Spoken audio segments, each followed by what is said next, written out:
कौन है ओवैसी? ओवैसी का नाम कहना भी पड़ रहा है भारी। बता दें कि उत्तर प्रदेश की विधानसभा चुनाव की सियासी तफीस बढ़ गई है, क्योंकि योगी मंत्रिमंडल विस्तार के जरिए बीजेपी ने अपने सियासी समीकरण साधने में जुटी हुई है, तो सपा अपने ही नेताओं की गुटबाजी से परेशान है। वहीं असदुद्दीन ओवैसी को पहचानने से इनकार किए जाने के बाद अब नसीमुद्दीन सिद्दीकी के खिलाफ एमआई नेताओं ने मोर्चा खोल दिया। उत्तर प्रदेश की सियासत में विधानसभा चुनाव 2027 को लेकर सियासी गर्माहट शुरू हो चुकी है। बसपा कांग्रेस होते हुए भी सपा की साइकिल पर सवार होने के साथ ही नसीमुद्दीन सिद्दीकी इन दिनों पार्टी का मुस्लिम चेहरा बनने की जुगत में लगे हुए हैं। इसके लिए हर एक सियासी दाव चल रहे हैं, लेकिन अपनी ही राजनीतिक बिसात पर खुद ही गिरते जा रहे हैं। सपा के कद्दावर मुस्लिम नेता आजम खान फिलहाल जेल में, जिनकी गैर मौजूदगी में नसीमुद्दीन सिद्दीकी सपा के लिए पश्चिम यूपी में मुस्लिम वोटों की सियासी बैटिंग कर रहे हैं। नसीमुद्दीन सिद्दीकी के संग आए मुस्लिम नेताओं के चलते पहले ही सपा के पुराने में मुस्लिम नेता बेचान है। अब सियासी गुटबाजी भी दिखने लगी। इसकी झलक 2 दिन पहले मुरादाबाद में दिखी है। आजम खान के सियासी प्रवासी वाले मुरादाबाद में नसीमुद्दीन सिद्दीकी पीटीए महापंचायत करने पहुंचे थे। इस दौरान उन्हें पहले असदुद्दीन ओवैसी को पहचानने से इनकार किया। उसके बाद सपा नेता सलीम अख्तर के समर्थकों ने उनके लिए टिकट मांगा था, तो भड़क गए। नसीमुद्दीन सिद्दीकी खुद ही अब सियासी चक्रव्यूह में घिर गए हैं, जहां एक तरफ सपा के नेता तो दूसरी तरफ एमआईएम के नेताओं में मोर्चा खोल दिया गया है। उत्तर प्रदेश ही नहीं बल्कि देश की राजनीति में मुस्लिम सियासत के चेहरे असदुद्दीन ओवैसी बनकर उभरे हैं।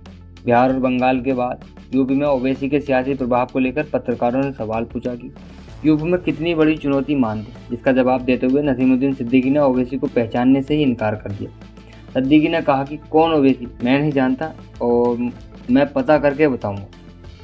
असदुद्दीन ओवैसी को पहचानने से इनकार किए जाने के बाद एमआईएम के नेताओं ने नसीमुद्दीन सिद्दीकी के खिलाफ मोर्चा खोल दिया और एमआईएम के दिग्गज नेता मुफ्ती ओसामा नदवी ने कहा कि 3 महीने पहले तक असदुद्दीन ओवैसी के घर के चक्कर लगा रहे थे, अब पूछ रहे हैं कि कौन ओवैसी।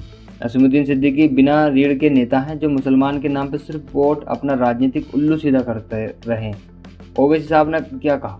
उन्होंने कहा कि यह जानना तुम्हारे बस की बात नहीं, क्योंकि नसीमुद्दीन सिद्दीकी हमेशा गुलामी की है, जबकि ओवैसी ने अपने साथ साथ मुस्लिम राजनीति को एक पहचान दी जो तुम कभी नहीं कर सकते। ओसामा नदवी कहते हैं कि नसीमुद्दीन सिद्दीकी की सियासी हैसियत क्या है, वो 2019 के लोकसभा चुनाव में यूपी की जनता बिजनौर में देख चुकी है। यह वो नेता है जो पहले मायावती के बैग उठाते रहे और उन्हें धोखा देकर कांग्रेस में आए, लेकिन जब वहां पर भी दाल नहीं गली तो अखिलेश यादव की दरी बिछाने लगे। ओवैसी कौन है, ये बात उन्हें 2027 में पता चल जाएगी। मुफ्ती ओसामा ही नहीं बल्कि एमआईएम के प्रवक्ता आसिम बकार ने सिद्दीकी के खिलाफ जमकर भड़ास निकाली। उन्होंने बताया कि हैदराबाद में ओवैसी 5 बार के सांसद हैं और मुस्लिमों के दुख दर्द के साथी हैं। नसीमुद्दीन सिद्दीकी के सपा में आने के बाद से पार्टी के एक धड़ा खुश नहीं है। उनके ओवैसी पर दिए गए बयान से उनकी नाराजगी और बढ़ गई।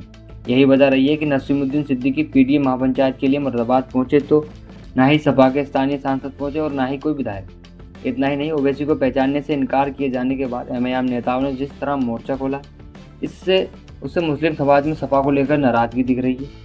वहीं सपा के एक विधायक ने कहा कि नसीमुद्दीन सिद्दीकी सपा की राजनीति को समझ नहीं पा रहे।